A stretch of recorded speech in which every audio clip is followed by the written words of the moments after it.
एक दिन एक छोटा सा गांव था जो एक खूबसूरत वादी में बसा हुआ था। इस गांव में अमन और खुशी का माहौल था। लोग एक दूसरे की मदद में मदद करते और एक दूसरे के साथ प्यार से रहते थे। एक दिन एक अजीब वाओ गरीब आदमी गांव में आया। उसका नाम राजू था। वो एक लालची आदमी था जो सिर्फ अपने मफाद की फिक्र करता था। राजू ने वादी में आकर अपना छोटा सा घर बनाया और वादी की खूबसूरती से मोहब्बत करने लगा। मगर जल्द ही इसका हकीकत मालूम हुआ कि वो लालच का शिकार था। राजू ने वादी में उन मासूम लोगों को अपनी चालों से फरेब दिया। वो लोगों को झूठी वादों के जरिए अपने कुएं में इतने पैसे डालने का कहकर उनको मायूस कर दिया और फिर वो उन पैसों को अपने ज़रगरी कारोबार में लगा दिया। लोगों ने उसकी बातों में आकर अपने मेहनत और मशक्क़त को भूलकर उनकी बातों पर यकीन कर लिया। वादी में लोग अपनी मेहनत में मसरूफ़ थे, जबकि राजू अपने मफाद के लिए आसमानों को छूने की कोशिश में मसरूफ़ था। कुछ अरसा गुजरने के बाद वादी में एक बड़ा हादसा हुआ। वादी की ज़मीन में अचानक खाई पड़ गईं और लोगों के घर और मेहनत की महसूलें तबाह हो गईं। राजू के चालों ने लोगों को बहुत नुकसान पहुंचाया, मगर उसे कोई फिक्र ना थी। वादी के लोगों ने राजू को उनकी मुश्किलात का सबब बनाने का इल्ज़ाम लगाया, मगर राजू ने उनकी परवाह नहीं की। इसके लिए सिर्फ अपने मफाद की फिक्र थी। एक दिन एक माहिर जादूगर वादी में आया। वो लोगों की मदद के लिए आया था, मगर राजू ने उसे अपने मफाद के लिए इस्तेमाल करने का फैसला किया। राजू ने जादूगर से मुलाकात की और अपनी ख्वाहिशात बताईं। इसने जादूगर को वादा किया कि अगर वो उनकी मदद करे तो वो उसे बहुत ज़्यादा पैसे देगा। जादूगर ने राजू की बातों को सुना, मगर उसने उसके दिल की बीमारी की पहचान की। जादूगर ने राजू को इसकी गलतियों की पहचान करने के लिए एक अबरती कहानी सुनाई। वो कहने लगा कि लालच इंसान को अपने आप को हलाक करने की तरफ ले जाता है। राजू ने जादूगर की बातों को सुना, मगर उसको अपनी गुरूर और लालच ने सुन लिया था। राजू ने जादूगर को अपने मफाद के लिए इस्तेमाल किया। जादूगर ने अपने जादू के जरिए वादी को आबाद कर दिया, मगर अब राजू को खुशी नहीं मिली। वादी में खुशी की जगह पर खौफ और अंधेरा छा गया था।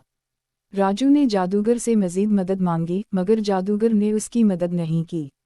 इसने राजू को बताया कि लालच और गुरूर इंसान को मायूस और तबाह करते हैं। राजू ने अपनी गलतियों का एहसास किया, मगर अब वक्त बहुत देर हो चुका था। वादी के लोगों ने राजू को निकाल दिया और उनकी वापसी का रास्ता दिखाया। राजू ने अपनी गलतियों का एहसास किया और माफ़ी मांगी, मगर अब वक्त उसे मुहित हो गया था। वापसी के दौरान राजू ने कसीदा सीखा कि हकीकत में खुशी लालच और गुरूर में नहीं बल्कि दूसरों की मदद करते हुए पाई जाती है। इसने कसीदा सीखा कि माल और दौलत की तलब में अपने उसूलों को भूलना खुद को ज़्यादा नुकसान पहुंचाता है।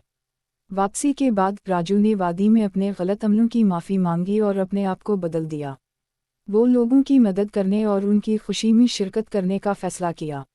अब राजू ने अपनी गुरूर और लालच को पीछे छोड़ दिया और अपनी ज़िंदगी को सच्चाई और नेकी की राह पर चला। इस कहानी से हमें ये सबक मिलता है कि लालच और गुरूर हमें सच्चाई की राह से दूर ले जाते हैं, जबकि नेकी और अमानतदारी हमें सच्चाई की राह पर चलाते हैं। राइट मो एक दिन एक छोटा सा गांव था जो एक खूबसूरत वादी में बसा हुआ था। इस गांव में अमन और खुशी का माहौल था। लोग एक दूसरे की मदद में मदद करते और एक दूसरे के साथ प्यार से रहते थे। एक दिन एक अजीब वाओ गरीब आदमी गांव में आया। उसका नाम राजू था। वो एक लालची आदमी था जो सिर्फ अपने मफाद की फिक्र करता था। राजू ने वादी में आकर अपना छोटा सा घर बनाया और वादी की खूबसूरती से मोहब्बत करने लगा। मगर जल्द ही इसका हकीकत मालूम हुआ कि वो लालच का शिकार था। राजू ने वादी में उन मासूम लोगों को अपनी चालों से फरेब दिया। वो लोगों को झूठी वादों के जरिए अपने कुएं में इतने पैसे डालने का कहकर उनको मायूस कर दिया और फिर वो उन पैसों को अपने ज़रगरी कारोबार में लगा दिया। लोगों ने उसकी बातों में आकर अपने मेहनत और मशक्क़त को भूलकर उनकी बातों पर यकीन कर लिया। वादी में लोग अपनी मेहनत में मसरूफ़ थे, जबकि राजू अपने मफाद के लिए आसमानों को छूने की कोशिश में मसरूफ़ था। कुछ अरसा गुजरने के बाद वादी में एक बड़ा हादसा हुआ। वादी की ज़मीन में अचानक खाई पड़ गईं और लोगों के घर और मेहनत की महसूलें तबाह हो गईं। राजू के चालों ने लोगों को बहुत नुकसान पहुंचाया, मगर उसे कोई फिक्र ना थी। वादी के लोगों ने राजू को उनकी मुश्किलात का सबब बनाने का इल्ज़ाम लगाया, मगर राजू ने उनकी परवाह नहीं की। इसके लिए सिर्फ अपने मफाद की फिक्र थी। एक दिन एक माहिर जादूगर वादी में आया। वो लोगों की मदद के लिए आया था, मगर राजू ने उसे अपने मफाद के लिए इस्तेमाल करने का फैसला किया।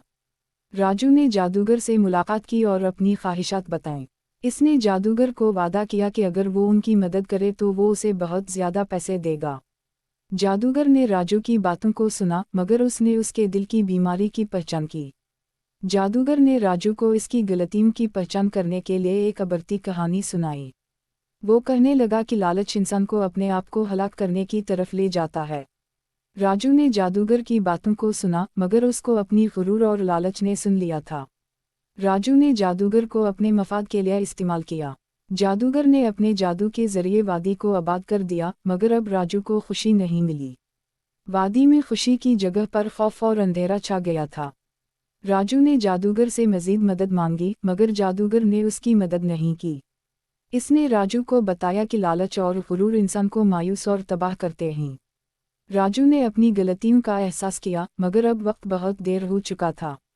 وادی کے لوگوں نے راجو کو نکال دیا اور ان کی واپسی کا راستہ دکھایا۔ راجو نے اپنی غلطیوں کا احساس کیا اور معافی مانگی مگر اب وقت اسے محیط ہو گیا تھا۔ واپسی کے دوران راجو نے قصیدہ سیکھا کہ حقیقت میں خوشی لالچ اور غرور میں نہیں بلکہ دوسروں کی مدد کرتے ہوئے پائی جاتی ہے۔ اس نے قصیدہ سیکھا کہ مال اور دولت کی طلب میں اپنے اصولوں کو بھولنا خود کو زیادہ نقصان پہنچاتا ہے۔ واپسی کے بعد راجو نے وادی میں اپنے غلط عملوں کی معافی مانگی اور اپنے آپ کو بدل دیا۔ وہ لوگوں کی مدد کرنے اور ان کی خوشی میں شرکت کرنے کا فیصلہ کیا۔ اب راجو نے اپنی غرور اور لالچ کو پیچھے چھوڑ دیا اور اپنی زندگی کو سچائی اور نیکی کی راہ پر چلا۔ راجو کی لالچ اور غرور نے اسے خود کے لیے نقصان پہنچایا اور وادی کے لوگوں کو بھی اس کے غرور کا سامنا کرنا پڑا۔ ان کی محنت اور مشقت کا نتیجہ بھی اس کے زخموں پر چھڑکا جبکہ راجو کو اپنے غرور اور لالچ کی سزا بھی ملی۔ واپسی کے بعد جب راجو نے اپنی غلطیوں کا احساس کیا وہ نیکی اور امانت داری کی راہ پر چلنے کا فیصلہ کیا۔ وہ سیکھ گیا کہ حقیقت میں خوشی ان لوگوں کے لیے ہے جو دوسروں کی مدد کرتے ہیں، جو امانت داری اور نیکی کے راستے پر چلتے ہیں۔ ان لوگوں کی خوشی میں شرکت کرنے کا احساس راجو کو واقعی خوشی دیتا۔ راجو نے اپنی غلطیوں سے سبق سیکھا اور اپنے اصولوں کو دوبارہ زندہ کر کے اپنی زندگی کو بہتر بنایا۔ وادی کے لوگ بھی انہیں معاف کر دیا اور ان کا ساتھ دیا۔ یہ کہانی ہمیں یہ سکھاتی ہے کہ لالچ اور غرور کی راہ پر چلنا آخری طور پر ہمیں خوشی نہیں دیتا بلکہ وہ ہمیں تنہا اور مایوس بنا دیتا ہے۔ حقیقت میں خوشی ان لوگوں کے لیے ہے جو دوسروں کی مدد کرتے ہیں اور نیکی اور امانت داری کی راہ پر چلتے ہیں۔